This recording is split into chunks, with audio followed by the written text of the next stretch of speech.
Hi, everyone. I hope this looks like I'm looking at the camera because I want to connect with all of you. Um, I'm a little bit slow on the uptake for this particular issue, but there is something that I want to address. Violence on both sides. This is something that I've been seeing a lot of in the wake of Charlie's assassination.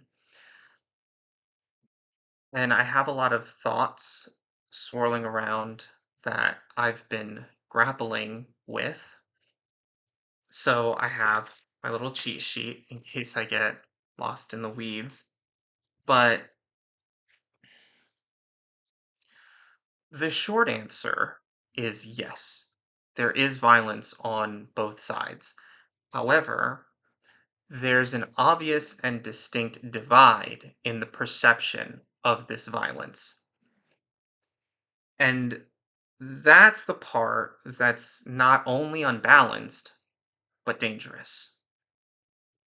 We could, I could, get into the stats and hash out the objective truth of which side engages in more violence, but I don't think that that gets to the root of the problem. And furthermore, that just contributes to further divide.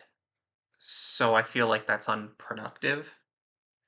I want to talk about what this event signifies about our culture and about us as a people.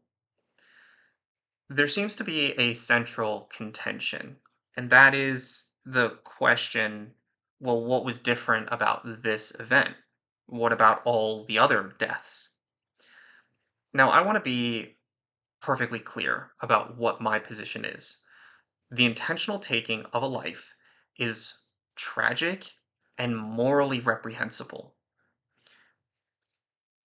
And I feel like that should be the line in the sand. And that's the difference. There are a group of people that have adopted this viewpoint that violence in certain circumstances, particularly for political reasons, is warranted and justifiable. This is dangerous.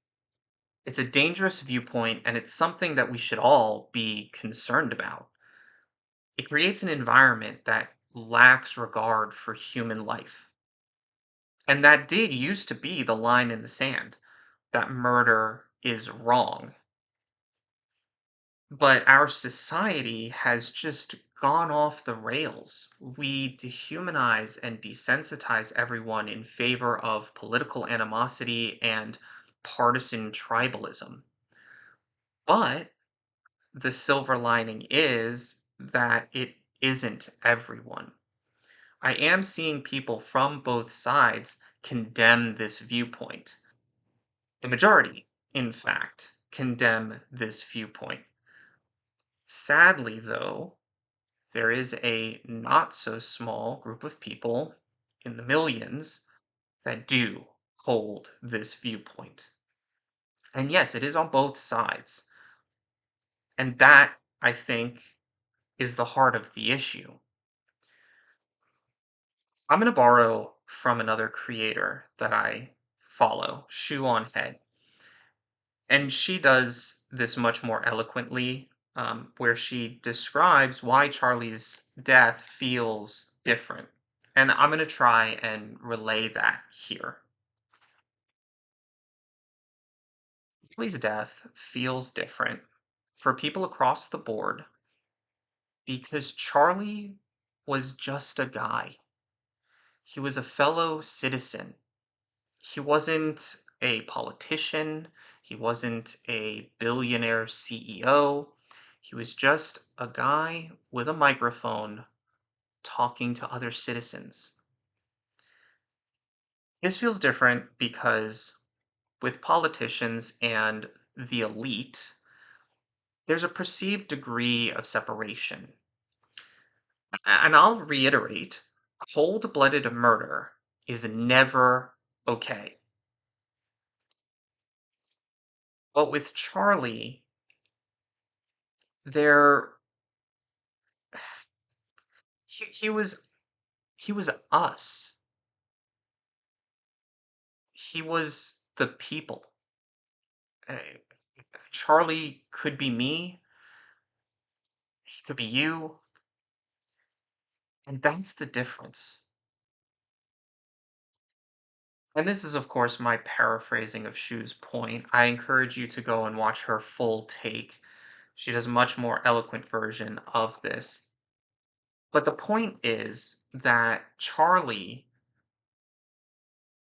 with Charlie, there wasn't a degree of separation. He was just another citizen, and because of that, there was an immediacy that we felt. So when people celebrated his death, it felt like they were celebrating our own assassination, our own murder. And I don't necessarily want to condemn people or individuals. I want to condemn the ideology. We need to get back to a place where American values are at the foundation of our discourse, and we need to be able to disagree in public and still remain civil and orderly. Charlie's death was a commentary on our First Amendment rights, and whether or not we continue to have free speech in this country will be decided in this moment.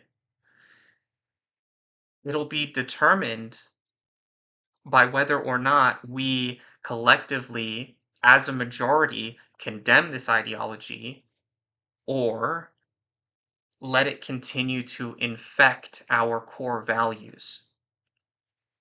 This is a turning point. If you disagree, let's talk.